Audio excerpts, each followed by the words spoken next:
할렐루야. 하나님은 사랑이십니다. 하나님은 항상 선하시며 인자하심이 영원하고 긍휼하심이 풍성하십니다.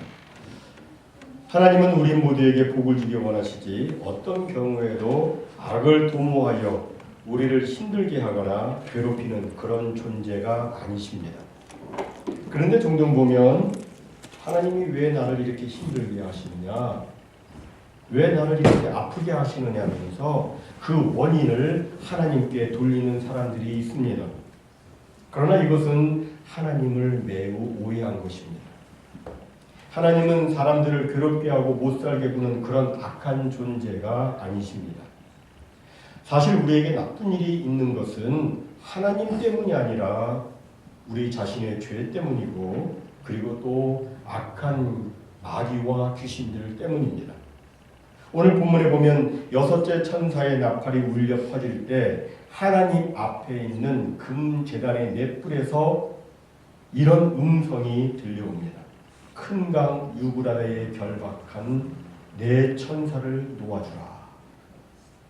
이 네 천사가 도대체 누구인가? 이에 대해서 15절은 이렇게 말씀합니다. 다 같이 읽습니다. 시작. 네 천사가 놓였으니 그들은 그 년, 월, 일시에 이르러 사람 3분의 1을 죽이기로 준비된 자들이더라. 이 네 천사가 누구입니까? 정해진 때에 유브라데 전쟁을 일으켜서 사람 3분의 1을 죽이기로 예비된 자들입니다. 우리가 요한계시록을 보면 세 가지 큰 전쟁이 나오고 있습니다. 첫째가 유브라데 전쟁이고, 두 번째가 아마겟돈 전쟁이고, 그리고 세 번째가 곡과 마곡의 전쟁입니다. 그중 첫 번째가 이 유브라데 전쟁이에요. 이 전쟁을 우리가 잘 이해를 하려면 우리는 이 유브라데 강에 대해서 좀 알아야 됩니다. 이 유브라데 강은 옛날부터 지역으로는 동양과 서양을 나누는 강이었고, 영적으로는 반역의 강이었습니다. 본래 유브라데는 잘 흘러가는 그런 뜻이에요. 유브라데 뜻이 잘 흘러가는 그런 뜻을 가지고 있는 아주 비옥하고 좋은 그런 그 주변이 비옥한 그런 강입니다. 태초에 하나님의 천지를 창조하실 때 하나님께서는 에덴 동산의 축복으로 네 강을 만드셨습니다. 비손강, 기혼강, 힛데겔강, 그리고 유브라데강, 이 모두가 다 축복의 강이었습니다. 그런데 이 유브라데강 근원에서, 이 강 근원에서 아담과 하와가 하나님을 반역합니다. 하나님을 향한 첫 번째 죄악이 이 유브라데 근원에서 시작이 된 것입니다. 그리고 이 유브라데 강가에서 가인이 아벨을 죽이는 최초의 살인이 있었습니다. 그리고 그 다음에는 유브라데 강가 시날 평지에서 인류가 집단적으로 하나님께 반역해서 바벨탑을 쌓았습니다. 그뿐 아니라 우상의 나라 바벨론도 유브라데 강가에 자리 잡고 있었습니다. 아수르, 메데와 바사, 이런 나라들을 비롯해서 창세기로부터 시작해가지고 오늘날까지 끊임없이 하나님께 대한 반역의 장소가 바로 이 유브라데입니다. 얼마 전까지만 해도 이 유브라데 강을 중심으로 팽창한 이슬람 IS, 다 아시죠? 이 IS가 수많은 무고한 사람들을 잔인하게 죽이기도 했습니다. 이렇게 유브라데 강은 반역으로 출발해서 싸움과 살인과 교만으로 가득 찬 곳입니다. 그곳에서 전쟁이 벌어지는데 그 전쟁에 동원되는 군사의 수가 2만만이라고 말씀하고 있습니다. 2만만, 2억의 군대인데 사도 요한 당시에는 그렇게 많은 수의 군사를 가진 나라가 없었습니다. 따라서 이 2억이라고 하는 2만만이라고 하는 수는 정말 헤아릴 수 없을 정도로 많은 수를 상징하는 수임을 우리가 알 수 있습니다. 어떤 사람은 이 2억이 요새 군사 굴기를 하는, 굴기라는 말은 확 뛰어오른다, 높이 솟아오른다, 그런 뜻이죠. 그러니까 막 굉장히 강력한 위치에 서게 된다. 그게 굴기인데 요새 군사 굴기를 하는 중국군일 것이다 라고 말을 합니다. 또 어떤 사람은 이 2억이 연합군이다. 그 이슬람 연합군이다 라고 말을 합니다. 하지만 성경은 이에 대해서 분명하게 이것이다 라고 말씀하고 믿지 않으니까 우리는 정확히 그것이 무엇인지는 알 수가 없습니다. 그럼에도 우리가 분명히 말할 수 있는 것은 이 전쟁은 결박되어서 풀려난 네 천사에 의해서 이 전쟁이 시작이 된다고 하는 것입니다. 결박되었다가 풀려났다 이 말을 보면 이 천사는 굉장히 좀 무서운 잔인한 그런 천사임을 알 수가 있습니다. 그러니까 그 전쟁의 배후에는 악한 마귀와 귀신의 세력이 있는 것입니다. 지금까지 인류 역사를 보면 수많은 전쟁과 끔찍한 살육이 있어 왔습니다. 전쟁은 너무너무 끔찍합니다. 아주 잔인합니다. 전쟁은 사람을 악마처럼 만들고 이 땅을 생지옥으로 만듭니다. 1차 세계대전, 독일의 그 유태인 학살, 일본의 조선 침탈과 악행, 북한의 6.25 침략, 베트남전, 캄보디아의 킬링필드, 아프리카 르완다, 보스니아 내전, 또 최근 이슬람 IS의 살육 등을 보면 어떻게 사람이 같은 사람을 그렇게 잔인하게 참혹하게 살해할 수 있을까 이런 생각이 들기도 하지만 그런 악행을 딱 저지르면서도 그 사람들이 뻣뻣이 고개를 쳐드는 것을 보면 이것은 사람이 제정신으로 하는 것이 아님을 알 수가 있습니다. 그 뒤에는 바로 그들을 충동하며 조종하는 마귀와 악령들이 있는 것입니다. 오늘 본문 19절을 보면 이렇게 말씀합니다. 다 같이 읽습니다. 시작. 이 말들의 힘은 입과 꼬리에 있으니 꼬리는 뱀 같고 또 꼬리에 머리가 있어 이것으로 해하더라. 여기 뱀 같다는 말은 옛뱀 곧 사탄의 간교함을 상징합니다. 또 꼬리에 머리가 있다는 것은 그 보이는 전쟁의 배후에 마귀가 숨어서 조종한다. 그런 의미로도 볼 수 있습니다. 마귀의 간악한 술수와 관계는 사람의 능력을 뛰어넘습니다. 그래서 이 마귀에게 속은 사람들이 대환란 때에도 전쟁을 일으켜서 사람 3분의 1이 죽게 되는데 그 전쟁이 바로 유월알의 전쟁입니다. 그런데 놀라운 것은 이런 비극적인 상황이 되면 이 살아남은 사람들이 정신을 차리고 회개하고 주님 앞에 돌아가서 경건하게 살아야 되는데 오늘 본문에 보면 사람들이 그렇게 살지 않습니다. 어려운 일을 당하면 빨리 회개하고 돌아오고 정신을 차려야 되는데 맞으면서도 고집을 피우고 돌아오지 않습니다. 오늘 본문에 보니까 그 사람들이 어떻게 살고 있습니까? 함께 20절과 21절을 읽습니다. 시작. 이 재앙에 죽지 않고 남은 사람들은 손으로 행한 일을 회개하지 아니하고 오히려 여러 귀신과 또는 보거나 듣거나 다니거나 하지 못하는 금은 동과 목석의 우상에게 절하고 또 그 살인과 복술과 음행과 도둑질을 회개하지 아니하더라. 여기 보니까 사람들은 그 무서운 전쟁에서 살아났음에도 회개를 하지 않습니다. 오히려 마귀와 악령에 붙잡혀가지고 더 공개적이고 더 적극적으로 죄를 범합니다. 어떻게 죄를 범합니까? 첫째로 보니까 귀신과 우상에게 절을 합니다. 다시 말해서 악령을 숭배하고 우상을 숭배합니다. 요즘 어떤 사람들은 그래요. 사주팔자, 궁합, 오늘의 운수, 신년 운세 이런 거 자기는 재미로 본다고 이렇게 말하는데 그러나 여러분 이것은 귀신을 섬기는 행위예요.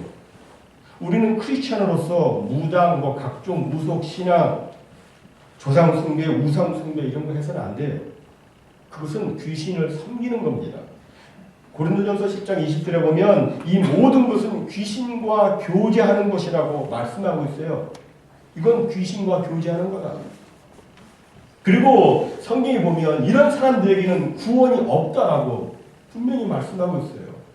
귀신과 교제하는 사람이 어떻게 거룩한 하나님 나라에 갈 수가 있어요? 아닙니다. 다음 두 번째로 보니까 사람들이 뭐를 하냐면 살인을 합니다. 살인. 하나님을 믿지 않는 사람들은 사람 목숨을 아주 하찮게 생각합니다.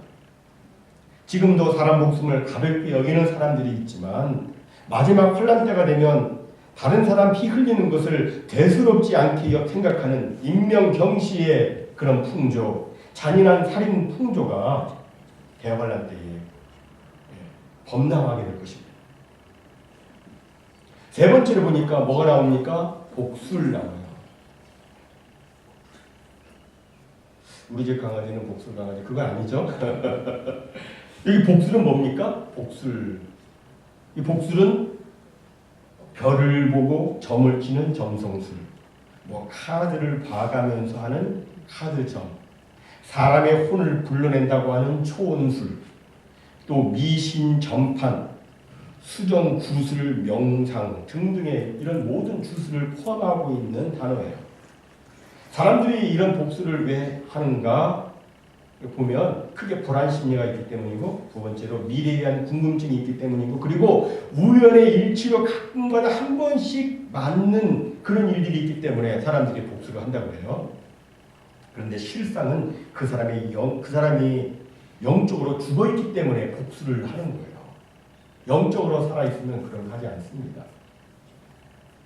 네 번째로 무엇을 합니까? 음행을 해요.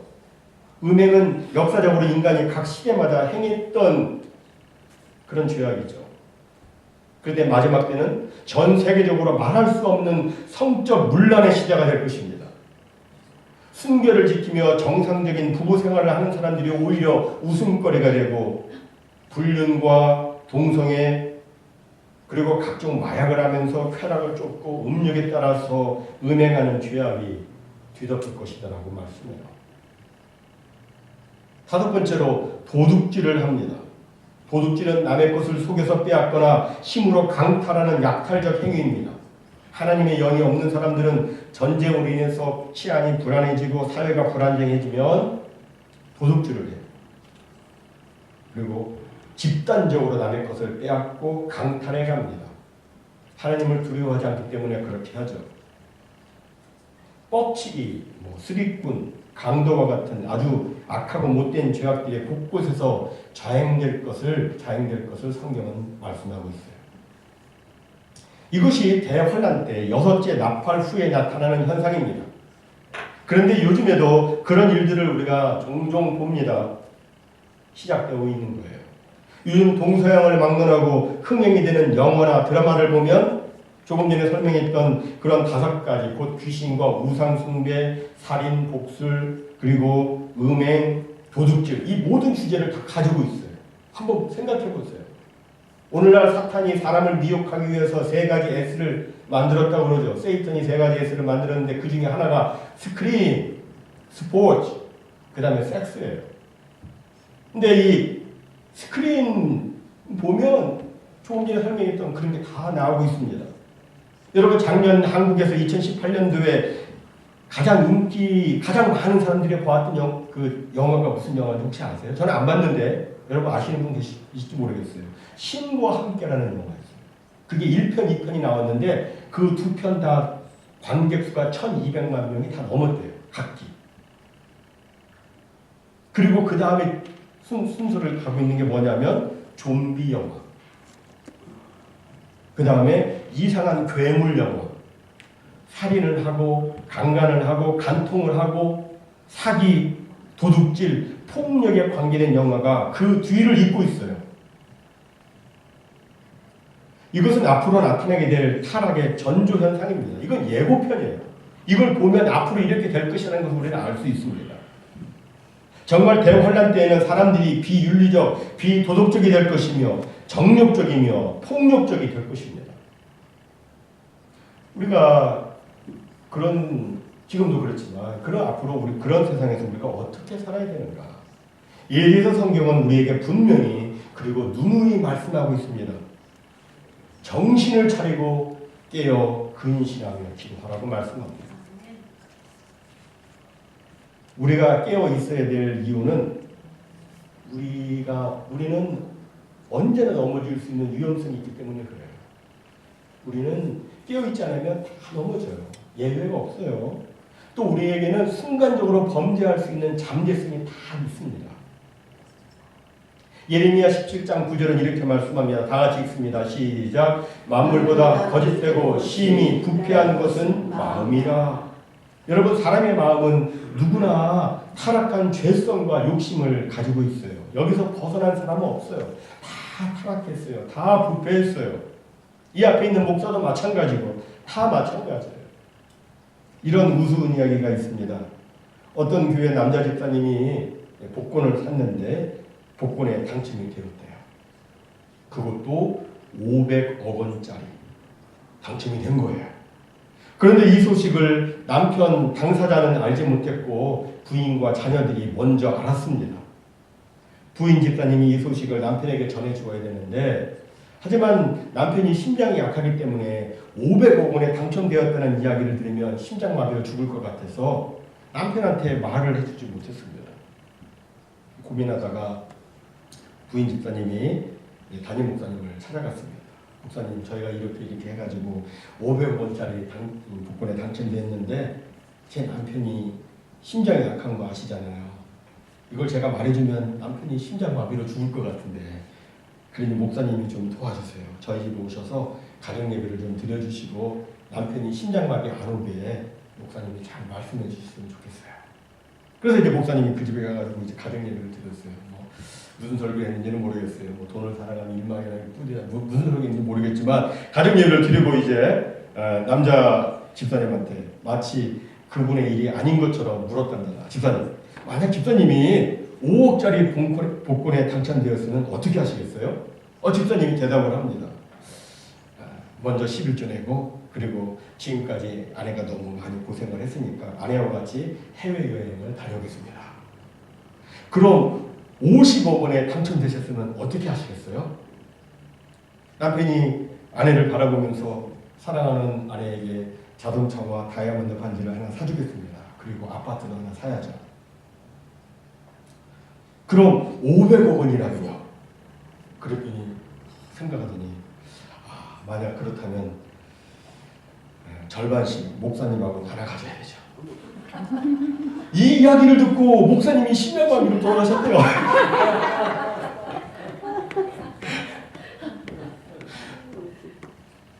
정말 우리 사람은 이 죄성과 욕심에서 자유로울 수가 없습니다. 우리가 솔직히 우리의 마음의 문을 좀 살짝 열어서 우리의 마음의 문을 들여다보면 우리 속에는 온갖 추하고 더럽고 음란한 것, 이런 악한 것들이 있음을 우리는 고백하지 않을 수가 없습니다.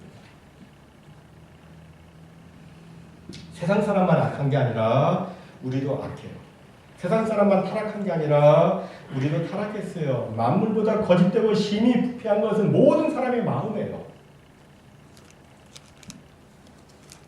그렇기 때문에 이런 상태에서 구원받은 우리는, 우리 연약함이 있기 때문에 우리는 정신을 바짝 차리고 살아야 되는 거예요.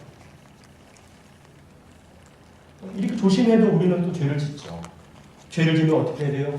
지체하지 말고서 빨리 죄를 빼게 해야 되죠. 그런데 대환란 때에 악한 세상은 어떻습니까? 오늘 보면 20절과 21절에 보니까 이 세상은 회개치 아니하고를 2번이나 반복해야 할 정도로 타락해 있어요. 회개하지 아니하고. 지금도 그렇지만 정말 그때는 사람들이 회개를 하지 않습니다. 그리고 어떤 사람은 회개한다고 하지만 진정된 회개가 아닌 회개의 흉내만 냅니다.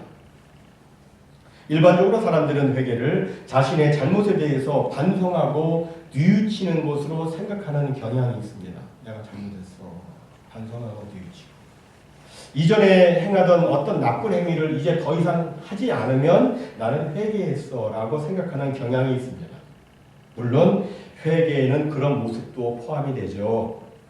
그러나 회개는 그 정도가 아니라 그 이상의 의미를 가지고 있어요. 회개에 대한 오늘 본문 20절, 21절에서의 헬라어는 메타노에오라는 단어로 되어 있습니다. 이 메타라는 말은 다르다 그런 뜻이고, 노에오는 생각하다 그런 뜻이에요. 다시 말해서 회개가 뭐냐? 다르게 생각하다. To think differently. 다르게 생각하는 거예요. 즉 회개는 다르게 생각하는 것, 생각을 바꾸는 거예요. 나의 마음, 나의 생각을 하나님의 마음, 하나님의 생각으로 바꾸는 겁니다. 자신의 마음을 하나님의 마음으로 바꾸는 것, 그리고 하나님의 마음으로 바꾸었기 때문에 하나님처럼 거룩하고 진실된 생각을 하고 의롭고 선한 생각을 하고, 그래서 하나님을 닮은 진정된 삶의 변화가 성령의 열매로 나타나는 것, 이것이 진정된 회개입니다. 이것이 없으면 그 사람은 다시 옛날로 돌아갑니다. 그 순간에 회개한 것 같은데 바뀌지 않으면, 생각이 바뀌지 않으면 옛날로 또 돌아가 있어요. 개가 그 토한 것을 돌아먹고 돼지가 씻었다가 다시 더러운 데 돌아가는 것처럼, 진정된 회개가 없으면 다시 썩어져가는 구습을 쫓는 옛사람으로 돌아가서 결국에는 망하게 되는 거예요. 바꿔야 돼요. 예수님이 누가복음 13장 5절에서 이렇게 말씀하셨습니다. 다 같이 읽습니다. 시작. 너에게 이르노니 아니라 너희도 만일 회개하지 아니하면 다 이와 같이 망하리라. 진정으로 회개하지 않으면, 내 마음을 하나님의 마음으로 바꾸지 않으면 누구든 예외 없이 다 망하고 만다고 주님 말씀하셨어요. 마음이 바뀌어야 행동이 바뀌죠. 행동이 바뀐다고 마음이 바뀌지 않아요. 근원이 바뀌어야 되는 것이죠. 하나님의 마음을 품어야 되는 것이죠. 사랑하는 성도 여러분, 세상에서 가장 안타까운 사람은 회개할 기회가 있는데도 진정으로 회개하지 않는 사람입니다. 회개를 하는데 겉으로만 하는 사람입니다. 마음은 찢지 않고 옷만 찢는 사람입니다. 후회만 하고 하나님 편에 서서 하나님의 생각을 갖지 않는 사람, 정말 이 사람들이 불쌍한 사람들이에요. 후회만 하는 거예요. 내가 저렇게 잘못했지. 근데 삶은 똑같이 돌아가 있어요. 똑같이 해요. 옛날하고. 이 속이 안 바뀌었으니까. 여러분, 이 세상이 비극인 것은 범죄 그 자체 때문도 있지만 진정으로 회개하지 않기 때문입니다. 사람들의 삶이 비극인 것은 범죄 그 자체도 있지만 진정으로 회개하지 않기 때문입니다. 우리는 회개하고 하나님께 돌아와야 됩니다. 죄악의 마력을 떨쳐버리고 주님께 나아가서 십자가를 붙들고 통회하며 자복을 해야 됩니다. 내 생각을 하나님의 생각에 복종시키고 내 생각을 하나님의 생각으로 바꿔야 되는 거예요. 다 같이 에베소서 4장 22절 24절 말씀이 있습니다. 시작. 너희는 유혹의 욕심을 따라 썩어져가는 구습을 따르는 옛사람을 벗어버리고 오직 너희의 심령이 새롭게 되어 하나님을 따라 의와 진리의 거룩함으로 지으심을 받은 새 사람을 입으라. 새 사람을 입어요. 새 생각을 가진 사람. 또 이사야 55장 7절은 말씀합니다. 다 같이 읽습니다. 시작. 악인은 그의 길을, 불의한 자는 그의 생각을 버리고 여호와께로 돌아오라. 그리하면 그가 긍휼히 여기시리라. 우리 하나님께로 돌아오라. 그가 너그럽게 용서하시리라. 그 생각을 버리고 하나님께 돌아와 하나님의 생각을 가게라는 것이죠. 하나님은 우리에게 말씀하십니다. 돌아오라고 말씀하십니다. 회개하여 하나님께 돌아와서 나의 생각을 하나님의 생각으로 바꾸라고 말씀하십니다. 죄를 미워하시는 하나님처럼 우리도 죄를 미워하고 내가 거룩하니 너희도 거룩하라는 그 하나님의 말씀처럼 우리 또한 거룩의 삶을 살라고 말씀하고 있는 거예요. 우리 모두 내 마음을 하나님의 마음으로 바꾸시기 바랍니다. 그럴 때 하나님의 긍휼이 임해요. 돌아오라. 그리하면 그가 긍휼히 여기시리라. 그러면 긍휼이 임하고 하나님의 용서가 있는 거예요. 마음을 바꾸시고 하나님의 생각을 바꿔야 돼요. 겉만 바꾸면 다시 돌아간다고 그랬어요. 근원을 바꿔야 돼요. 모쪼록 우리 모두 진정된 회개를 통해서 우리 주님이 인정하시는 거룩하고 진실된 하나님의 사람이 다 되시기를 주님의 이름으로 축원합니다. 우리 다 함께 일어나